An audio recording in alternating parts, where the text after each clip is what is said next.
जय श्री कृष्णा। भगवद गीता अध्याय 1 श्लोक 8 की रहस्यमय एवं प्रेरणादायी कथा। हे आचार्य, हमारी सेना में आप स्वयं भीष्म पितामह, कर्ण, युद्ध में सदैव विजय कृपाचार्य, अश्वत्थामा, विकर्ण तथा सोमदत्त के पुत्र भूरिश्रवा जैसे महान योद्धा उपस्थित है। कुरुक्षेत्र की धरती पर युद्ध का समय अब बिल्कुल निकट आ चुका है। दोनों सेनाएं आमने सामने खड़ी थी। लाखों योद्धाओं के हाथों में अस्त्र शस्त्र चमक रहे थे।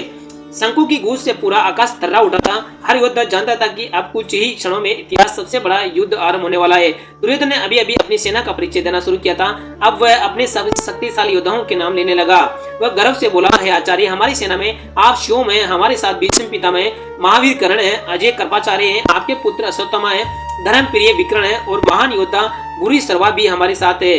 दुर्योधन को विश्वास था कि इतने महान योद्धाओं के रहते उसकी हार संभव नहीं है, लेकिन उसे एक बात दिखाई नहीं दे रही थी। सेना बड़ी थी पर उद्देश्य छोटा था।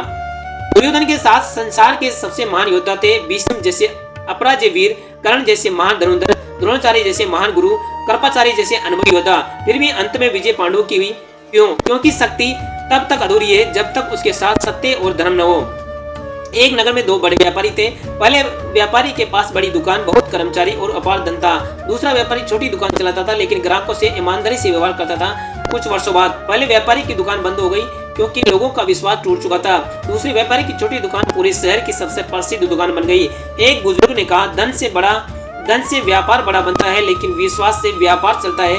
उसी प्रकार सेना संख्या से बड़ी हो सकती है, लेकिन विजय केवल धर्म और विश्वास से मिलती है। दुर्योधन के साथ भीष्म और द्रोण और कृपाचार्य जैसे महान योद्धा लोग थे, लेकिन उनमें से अधिकांश हृदय से युद्ध नहीं चाहते थे। वे अपने वचन और कर्तव्य के कारण कौरव पक्ष में थे। यही कारण था कि उनकी शक्ति भी दुर्योधन को विजय नहीं दिला सकी। यदि उद्देश्य गलत हो तो महान से महान सहयोग भी सफलता नहीं दिला सकता। एक विद्यालय में दो छात्र प्रतियोगिता की तैयारी कर रहे थे। पहले छात्र ने सबसे महंगे शिक्षक रखे, दूसरे छात्र ने ईमानदारी से स्वयं मेहनत की। परीक्षा के दिन पहला छात्र नकल करने की कोशिश करने लगा, दूसरा छात्र आत्मविश्वास से परीक्षा दे रहा था। परिणाम आया, दूसरा छात्र प्रथम स्थान पर आया। तब प्रधानाचार्य ने कहा, अच्छे शिक्षक तभी सफल होते हैं जब विद्यार्थी का भी सही उद्देश्य हो। दुर्योधन बार बार अपने योद्धाओं के नाम लेकर स्वयं को मजबूत दिखाना चाहता था, लेकिन उसके भीतर भय और अहंकार दोनों थे। दूसरी ओर पांडवों के पास भगवान श्री कृष्ण का मार्गदर्शन, सत्य और धर्म था। यह उनकी सबसे बड़ी शक्ति थी। जिसके पास चरित्र है वही सच्चा विजेता बनता है।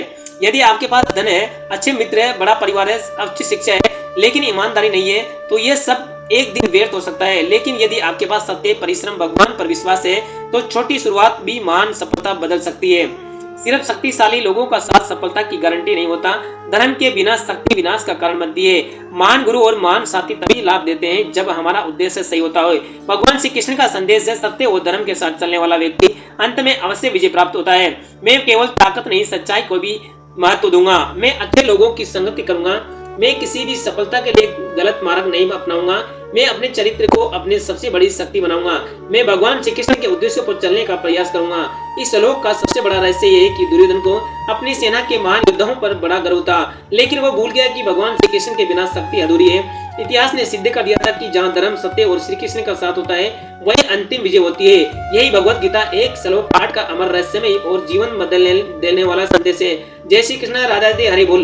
यदि ये कथा आपको पसंद आई हो तो कमेंट में जय श्री कृष्ण अवश्य लिखे। वीडियो को लाइक करें, शेयर करें और चैनल पे अगर आप नए आए हो तो चैनल को सब्सक्राइब और फॉलो जरूर करें। जय श्री राम।